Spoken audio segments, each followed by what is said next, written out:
Shalom, shalom, peuple de Dieu, que le Seigneur vous bénisse, que sa grâce se repose sur la vie de chacun de nous. Alors, je me présente, moi, c'est l'évangéliste Kwandi de l'armée de prière de délivrance en Jésus-Christ de Nazareth. Bien-aimés, ce matin, nous allons prendre un passage dans la Bible.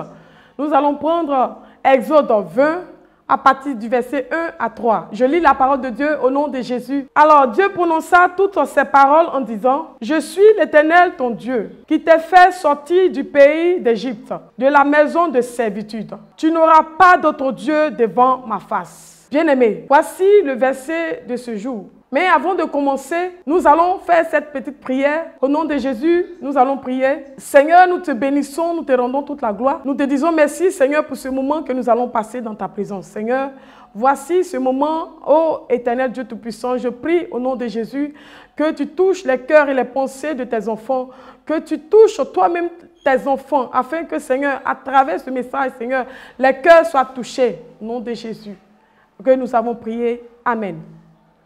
Bien-aimé, le Seigneur a dit dans sa parole, tu n'auras pas d'autre Dieu devant ma face. Le Seigneur a dit dans sa parole, tu n'auras pas d'autre Dieu devant ma face. Bien-aimé, qu'est-ce qui prend la place de Dieu dans ton cœur? Qu'est-ce qui occupe la place de Dieu dans ton cœur? Quelles sont ces choses dans ce monde qui ont pris la place de Dieu dans ton cœur, bien-aimé? Le Seigneur t'interpelle ce matin. Il y a plusieurs choses qui occupent le cœur des enfants de Dieu. Il y a plusieurs choses qui occupent le cœur des enfants de Dieu. Nous pourrions, il y a plusieurs choses. Ça peut être, bien-aimé, tes chaussures. Ça peut être tes vêtements. Ça peut être même le miroir que tu utilises pour te mirer. Parce qu'il y a plusieurs personnes qui passent tout le temps devant le miroir. Les chaussures, les vêtements, les parures, la voiture. Ça peut être ton enfant, ça peut être ton mari.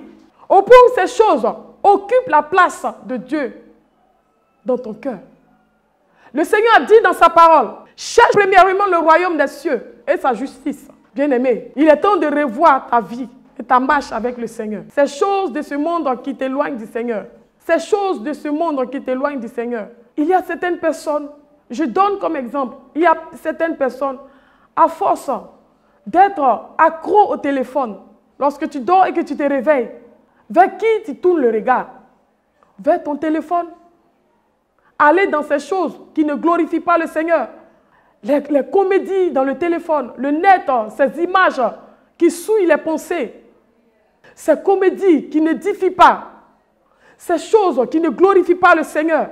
Il y a des sœurs qui s'intéressent plutôt aux artifices de ce monde.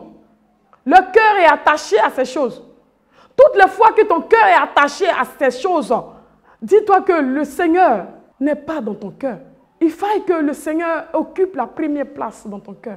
Le Seigneur dit dans sa parole, tu aimeras ton Dieu de tout ton cœur, de toute ton âme et de toutes tes pensées. Quelle est la place de Dieu dans ton cœur, bien-aimé? Quelle est la place de Dieu dans ton cœur? Alors le Seigneur t'interpelle ce matin.